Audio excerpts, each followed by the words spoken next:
할렐루야, 복된 주일 아침입니다. 하나님의 말씀을 듣기 위해 이 자리에 나오신 여러분들을 나사렛 예수의 이름으로 축복합니다. 기도로 오늘 말씀을 시작하도록 하겠습니다. 사랑과 은혜가 풍성하신 하나님 아버지 감사합니다. 오늘 주님의 말씀을 듣기 위해 이 자리에 나왔습니다. 우리의 영적인 귀와 영적인 눈을 열어 주시옵소서. 성령 하나님께서 우리에게 말씀하시는 그 말씀을 듣고 분별하여 하나님의 뜻 가운데서 승리하며 살기를 원합니다. 주여 역사하여 주시옵소서. 나사렛 예수의 이름으로 기도하옵나이다. 아멘. 오늘 주시는 말씀은 사도행전 14장 11절에서부터 15절 말씀, 그리고 17장 16절에서 18절 말씀입니다. 헛된 것들을 버리라 라는 제목으로 말씀을 전할 텐데요. 우리 함께 오늘 본문 말씀을 읽도록 하겠습니다. 무리가 바울이 한 일을 보고 루가오니아 방언으로 소리질러 이르되 신들이 사람의 형상으로 우리 가운데 내려오셨다 하여 바나바는 제우스라 하고 바울은 그 중에 말하는 자이므로 헤르메스라 하더라. 시 외에 제우스 신당의 제사장이 소와 화원들을 가지고 대문 앞에 와서 무리와 함께 제사하고자 하니 두 사도 바나바와 바울이 듣고 옷을 찢고 무리 가운데 뛰어 들어가서 소리질러 이르되 여러분이여 어찌하여 이러한 일을 하느냐? 우리도 여러분과 같은 성정을 가진 사람이라.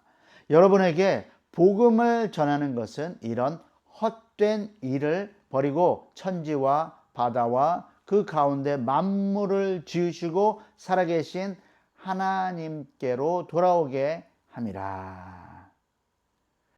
사도행전 17장 말씀입니다. 바울이 아덴에서 그들을 기다리다가 그 성에 우상이 가득한 것을 보고 마음이 격분하여 회당에서는 유대인과 경건한 사람들과 또 장터에서는 날마다 만나는 사람들과 변론하니 어떤 에피쿠로스와 스토아 철학자들도 바울과 쟁론할세. 어떤 사람은 이르되 이 말쟁이가 무슨 말을 하고자 하느냐 하고 어떤 사람은 이르되 이방 신들을 전하는 사람인가 보다 하니 이는 바울이 예수와 부활을 전하기 때문이라라. 아멘. 오늘 말씀은요, 루스드라에서 복음을 전할 때, 그리고 또 아테네이죠. 아덴에서 복음을 전할 때 어떤 일이 있었는지 사도행전 14장과 17장 말씀을 통하여서 살펴보도록 하겠습니다. 바울과 바나바가요, 구브로 섬을 떠나서 두 번째 선교지 갈라디아 지역으로 향하죠. 구브로와 버가, 이고니온에서는요, 유대인의 회당에서부터 복음을 전했어요. 그런데요, 갈라디아 지역에 있는 시골 마을 루스드라에서는요, 회당이 아니라 거리에서 복음을 전합니다. 다시 말하면요, 유대교를 잘 모르는 이방인들에게 노방 전도를 한 거예요. 이 노방 전도는요, 회당 설교와는 다르죠. 그렇다고 그 안에 복음의 핵심이 달라지는 것은 아닙니다. 루스드라 거리에서 전하는 메시지는요, 먼저는 복음을 듣는 그 사람들의 마음속에 자리 잡은 우상, 오늘 본문의 표현대로 한다면요, 헛된 것들입니다. 우상, 이 헛된 것들을 폭로하고 제거하는 그 메시지가 중요해요. 회당의 유대인들에게 우상이요, 율법주의라고 할 수 있고요. 루스드라 거리에 있는 사람들의 우상은요, 제우스입니다. 그리고 이제 또 앞으로 살펴보게 될 아테네의 우상은 무엇일까요? 철학이죠. 인간의 지혜라고 하는 철학이 아테네 사람들에게는 우상입니다. 복음의 메시지는요, 우리 속에 자리 잡은 우상들을 끄집어내서요, 파괴합니다. 그리고요, 그 중심에, 우리 심령의 중심에 보좌 위에 예수님을 앉도록 내어드리는 것이 복음의 말씀이고 능력입니다. 신약에서 선포된 이 복음이 우상을 없앤다고 했잖아요. 그런데요, 구약 믿음의 조상 아브라함의 이야기에서도 시작은요, 그 중심에 있는 우상을 제거하는 것으로부터 시작됩니다. 다시 말하면요, 성경의 메시지는요, 처음부터 우상을 제거하는 회개로부터 시작한다라고 말씀드릴 수 있습니다.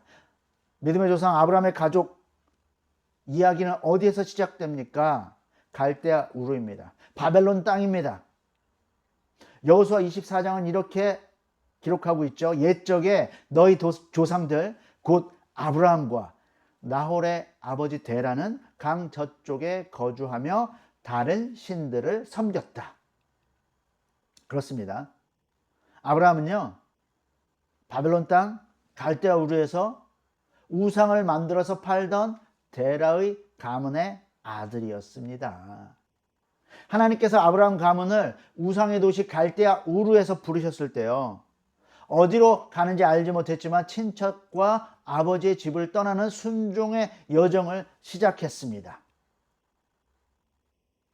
우상을 만들고 우상을 섬기던 그 가문을 떠난다는 의미예요. 친척과 아버지 집을 떠난다는 말씀은요.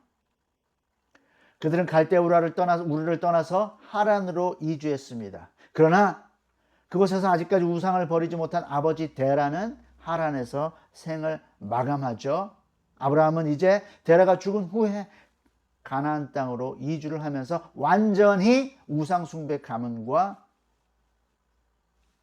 결별을 하는 것입니다. 아브라함은 이 가문의 우상을 제거하고요, 이제는 가나안 땅에서 여호와 신앙을 심중에 심는 것입니다. 그 결과가 무엇입니까? 믿음의 조상이 되는 것이죠. 복음의 메시지는 우리 중심에 우상을 폭로하고 제거합니다. 그리고 그 중심의 보좌를 예수 그리스도께 내어 드리는 것입니다. 루스드라, 그 마을은요, 그리스 신화 우상들이 자리 잡고 있었어요. 바울과 바나바가 루스드라에서 복음을 전할 때 나면서부터 걷지 못하는 사람에게 믿음이 생기기 시작합니다. 바울이 그 믿음을 보고 그에게 명령하죠. 내 발로 바로 일어서라. 그러니까 그 사람이 믿음대로 일어나 걷습니다. 그 기적은 안진뱅이가 일어나는 기적이기도 합니다. 그러나 또 이면에는요, 루스드라의 우상 숭배를 드러내기 위한 표적이기도 합니다. 그 기적을 목격한 사람들의 반응이 무엇이었습니까? 바울과 바나바가 알아듣지 못하는 이 루가오니아 방언으로 외쳤어요. 신들이 사람의 형상으로 우리 가운데 내려오셨다. 바나바는 제우스고 바울은 헤르메스다. 루스드라는 제우스 신당이 자리 잡고 있는 우상 숭배 마을이었어요. 그 동네에는 제우스와 헤르메스가 사람의 형상으로 내려왔을 때 그들을 홀대한 사람들은 벌을 받았고, 그들을 환대했던 빌레몬과 바우시스 부부만 상을 받았다는 전설이 내려오고 있었어요. 그래서요, 바울과 바나를 보면서 그 전설의 두 사람이 바로 바울과 바나바다 라고 사람들은 생각한 거예요. 제우스 신당의 제사장과 마을 사람들이 두 선교사를 사람의 형상으로 내려온 제우스와 헤르메스다 라고 숭배하려고 했던 것입니다. 그들이 루기오니아 방언으로 외쳤기 때문에 바울과 바나바가 그 의미를 바로 알아차리지 못한 것 같아요. 루스드라 사람들, 그리스 로마 신화의 신들을 숭배하는 그런 토속적인 신앙을 가지고 있었어요. 선교사들이 나중에야 이들이 우리를 신으로 추앙하고 있구나 라는 것을 깨닫습니다. 신화에 빠진 사람들에게 다시 한번 복음을 선포합니다. 여러분이요, 어찌하여 이 일을 하느냐? 우리도 여러분과 같은 성정을 가진 사람이라 여러분에게 복음을 전하는 것은 이런 헛된 일을 버리고 천지와 바다와 그 가운데 만물을 지으시고 살아계신 하나님께로 돌아오게 함이라. 여러분에게 하늘로부터 비를 내리시며 결실기를 주시는 선한 일을 하사 음식과 기쁨으로 여러분의 마음에 만족하게 하셨습니다. 농사짓는 루스드라 사람에게 제우스 신당은요, 헛된 우상이었어요. 제우스는 안진뱅이를 일으키지도 못합니다. 비를 내릴 수도 없고요. 사람의 형상으로 그들에게 찾아올 수도 없습니다. 그러니까요, 제우스를 섬기지 않아도요, 그들은 재앙을 당할 일도 없습니다. 안진뱅이를 일으키고 사람들에게 음식을 주고 기쁨으로 만족함을 주시는 신은 오직 하나님 한 분이십니다. 바울과 바나바는요, 제우스라는 우상을 폭로하고 안진뱅이와 마을 중심을 하나님 중심으로 만드는 복음을 전한 거예요. 루스드라의 우상 제우스는 제거되어야 합니다. 그리고 그 보좌에 예수 그리스도가 좌정해야 하는 것이죠. 빅 아일랜드에 있는 활화산 킬라우에아 용암이 꿈틀거리면요, 연기가 하늘로 치솟죠. 그러면 사람들은 두려움에 떨어서 말했습니다. 펠레가 분노했어. 그녀의 불을 두려워해야 돼. 화산을 지배하는 여신 펠레를 향한 경외심. 그것은요, 이 오래전에 빅 아일랜드의 전통과 문화를 지탱해주는 힘이었습니다. 아무도 그녀에게 도전하지 못했어요. 그런데 1824년 이제 막 그리스도인이 된 퀸 카피올라니 킬라우에아 화산으로 내려갔습니다. 사람들은 그녀를 말렸어요. 화산으로 내려가면 여신 펠레가 반드시 당신을 향해서 불을 쏘아댈 겁니다. 그러나 카피올라니는 굴하지 않았습니다. 그리고 단호하게 선언했어요. 나의 하나님 여호와를 두려워하라.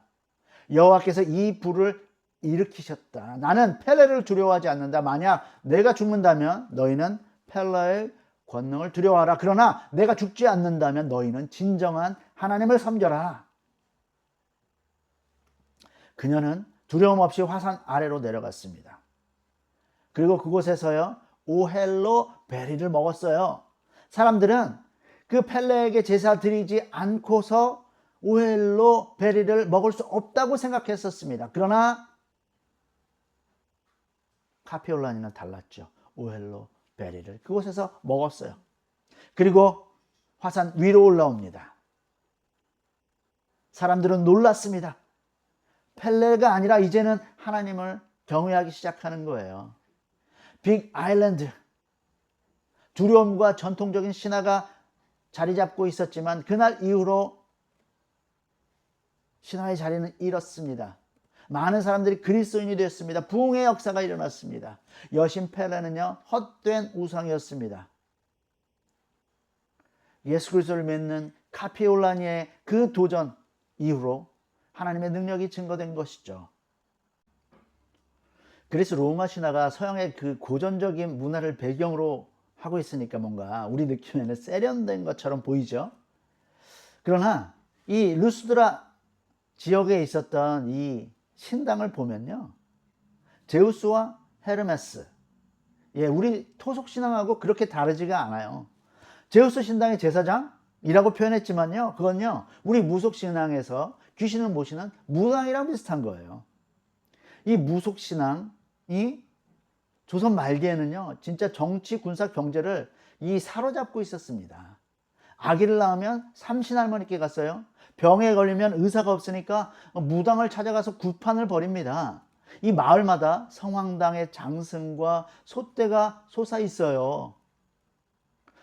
당시 이 선교사들은 이렇게 보고했습니다. 조선인들은 유교를 따르는 듯 하지만 위기에 처하면 모두 무당을 찾아갑니다. 그들의 공포는 도처에 깔린 귀신으로부터 옵니다. 선교사들의 눈에 비친 이 조선은요, 무속의 나라였어요. 평양에서 복음을 전하기 시작하시는 이 마포 삼열 선교사님, 1890년대에 복음을 전하기 시작했습니다.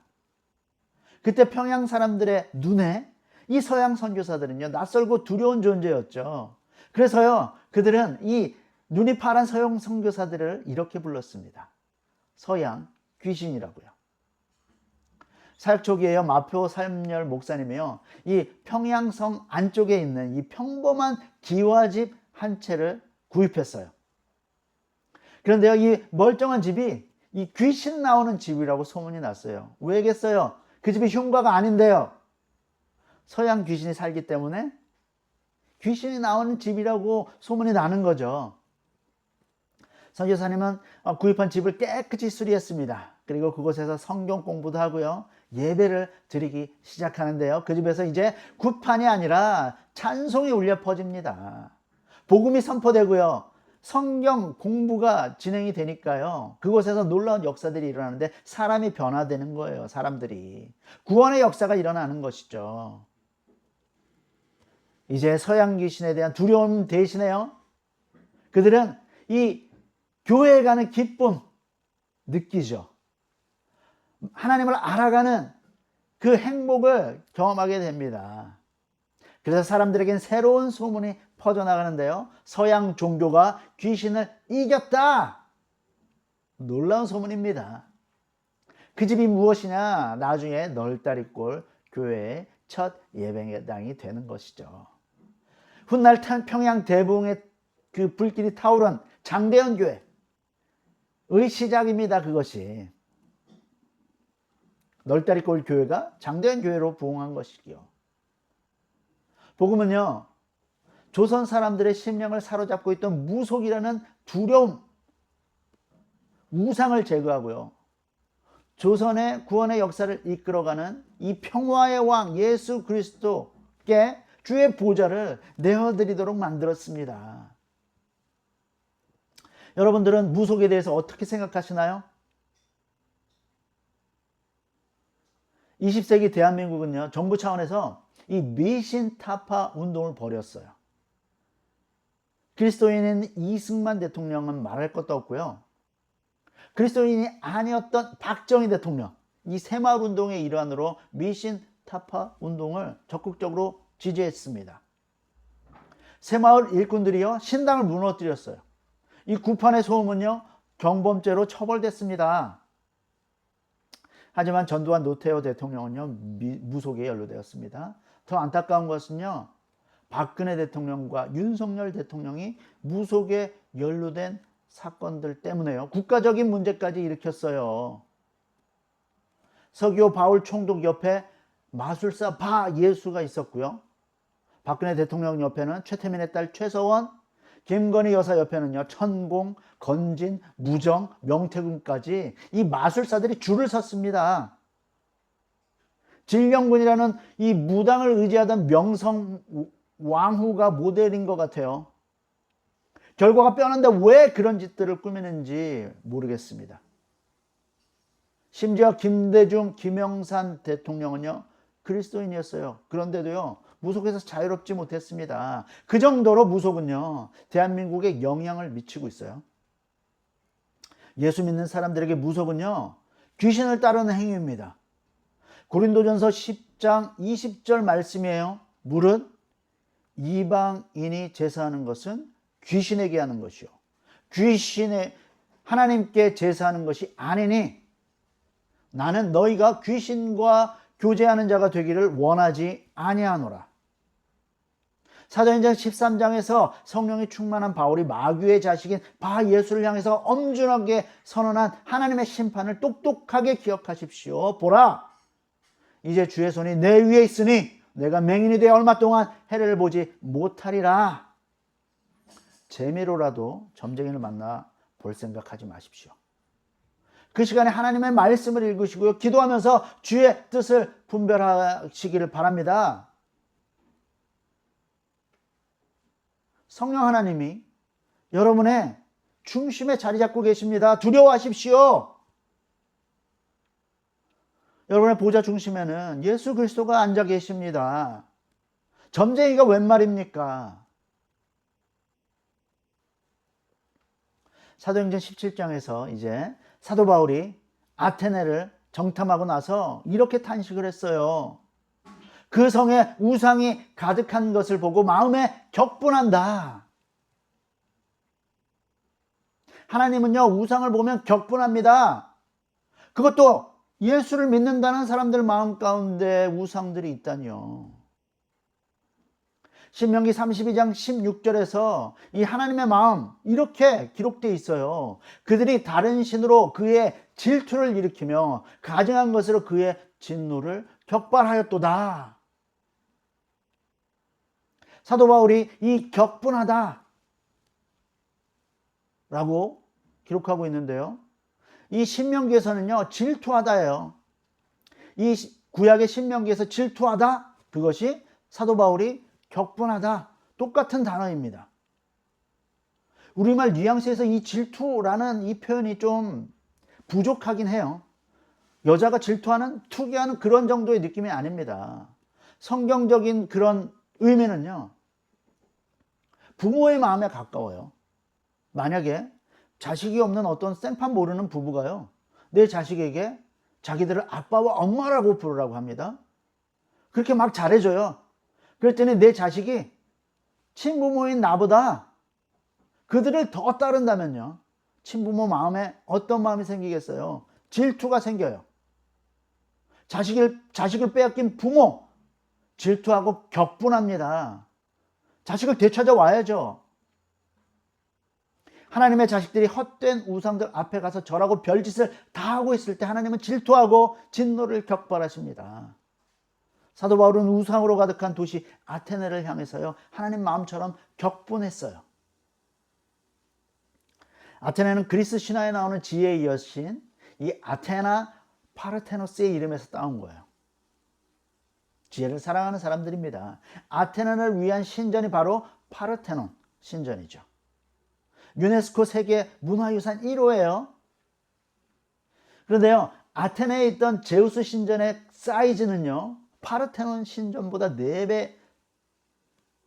4배였다고 합니다. 아주 압도적인 사이즈죠. 제우스답습니다. 파르테논, 제우스 신전, 그런 거 외에도요, 17,000명을 수용할 수 있는 공연장이 있었어요. 수많은 신전들과 비석들이 아테네에 가득했습니다. 말 그대로 신전들의 도시였습니다. 아레오바고로 바울을 소환해서요, 종교 청문회를 열었던 아테네 사람들은요, 루스드라 사람처럼 제우스를 신으로 섬기는 그런 우상 숭배자들이 아니었어요. 당시에 아테네 사람들은 스토아 철학, 에피쿠로스 철학을 신봉하던 지혜의 사람들이었습니다. 시골 루스드라 사람들은요, 신화의 제우스를 믿었고요.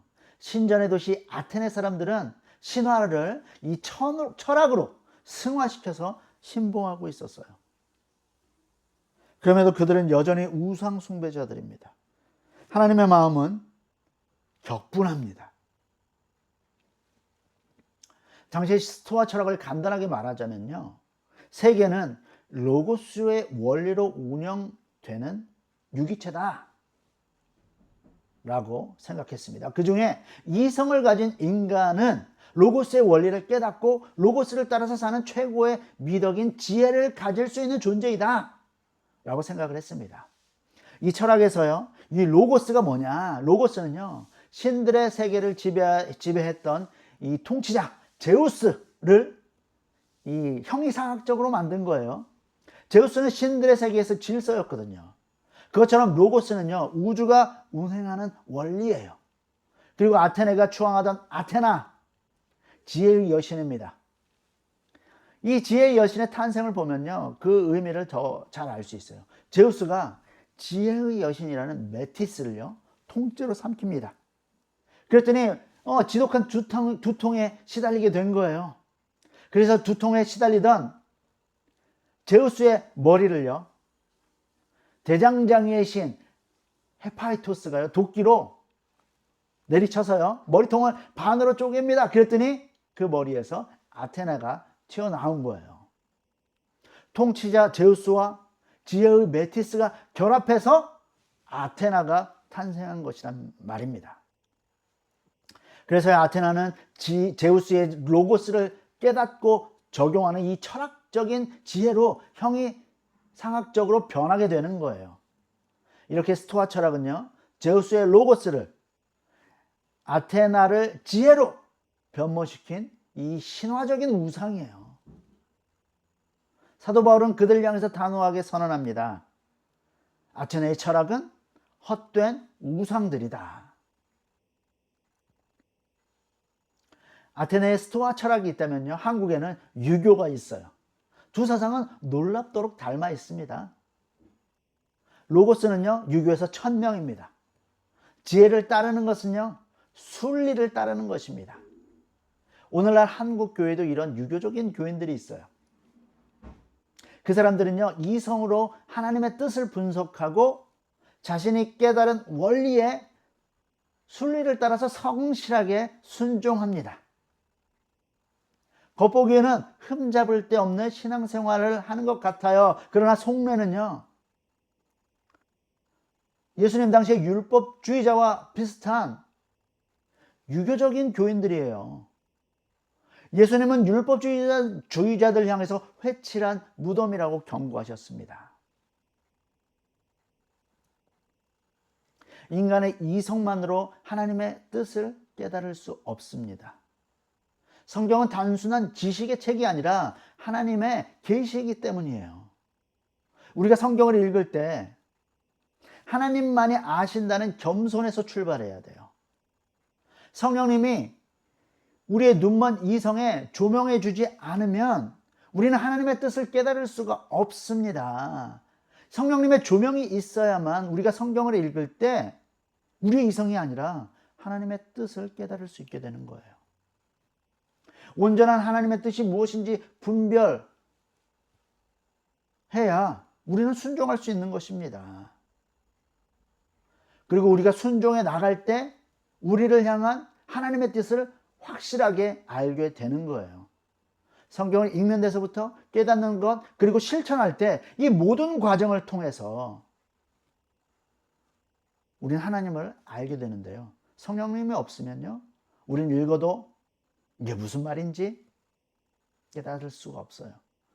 우리가 성령님과 함께 있지 않으면요, 깨달았을지라도 그것을 따를 때 능력이 나타나지 않습니다. 성경을 읽을 때부터, 읽기 시작하면서부터 깨닫고 순종한 그 모든 과정에서 항상 성령님이 동행하십니다. 그런데 유교적인 교인들은요, 이성적인 원리에서 나온 어떤 규범을 순리라고 생각해요. 그래서 거기서 벗어나면요, 순리를 벗어나면 정죄하기에 바빠요. 율법주의자들이랑 비슷하죠. 한국교회 교인들에게 물어보고 싶어요.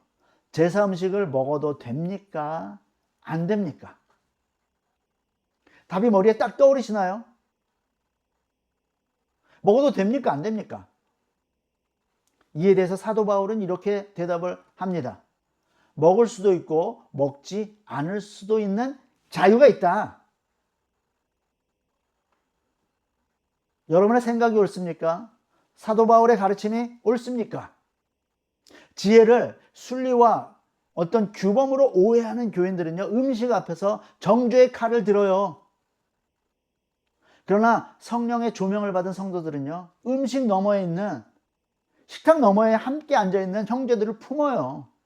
유교적인 우상을 깨뜨려야 비로소 이 주의 만찬에 앉아있는 형제들과 함께 기쁨은 잔치를 누릴 수 있는 것입니다. 이제 공자와 맹자를 버리고 제자가 되십시오.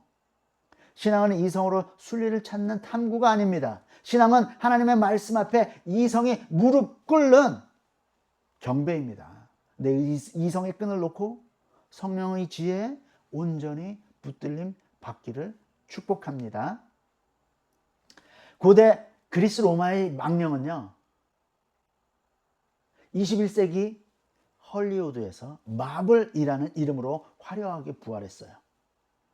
현대 기술은 고대의 신화를요, 스크린 위에 생생한 아이콘으로 그려냅니다. 그러나 여기에는 무서운 신화적인 역전이 숨어 있어요. 과거의 인간은요, 신의 처분을 기다리는 그런 숭배자, 아주 미물에 불과했어요. 그러나 지금은요, 인간은 슈퍼 히어로가 됐습니다. 인류를 위협하는 신들과의 전쟁에서 승리해요. 신의 능력을 가진 영웅들은요, 더 이상 신에게 기도하지 않습니다. 그들은 스스로 연합해서요, 우주 질서를 재편하고 인류를 지켜냅니다. 이제 신과 인간의 자리가 바뀌었어요. 인류는 더 이상 구원을 기다리는 존재가 아니라 스스로 세상을 구원하는 신이다. 그것이 마블의 신화입니다. 마블 영화의 절정, 어벤져스에서의 그 어벤져스 엔드게임에서요, 인류를 구하기 위해 자신을 희생하며 손가락을 튕기는 아이언맨입니다. 사람들은 그 아이언맨의 희생에 눈물을 흘리며 열광해요. 하지만 그 감동의 이면을 보십시오. 그것은요, 신 없이도 인간의 기술과 의지로 세상을 구원할 수 있다. 그것은 현대판 바벨론입니다. 사람들이 슈퍼 히어로에 열광하는 이유 중에 하나는요, 나도 내 삶의 주인이 되고 내 운명을 통제할 수 있다. 그 자신감을 투영하기 때문입니다. 저는요, 자신감이라고 쓰고 자신감이라고 읽습니다. 그것은요, 자신 스스로 신이 된 듯한 착각입니다. 우리는 우주로 로켓을 쏘아 올리고 새로운 지구를 창조하려고 합니다. 인공지능과 유전자 기술로 삶과 죽음이라는 신의 영역에 도전하고 있어요. 루스드라 사람들이 바울과 바나바를 향해서 신들이 우리 가운데 내려왔다 외쳤던 그 함성이요, 이제는요, 헐리우드를 통해서요, 우리가 바로 신이다 라는 현대인의 외침으로 치환되었어요. 바울이 전한 복음은 우리가 신이 될 수 있다는 환상을 폭로하고 제거하는 날카로운 검입니다. 우리는 제사 음식을 먹느냐 마느냐의 그런 예의범절 규범이라는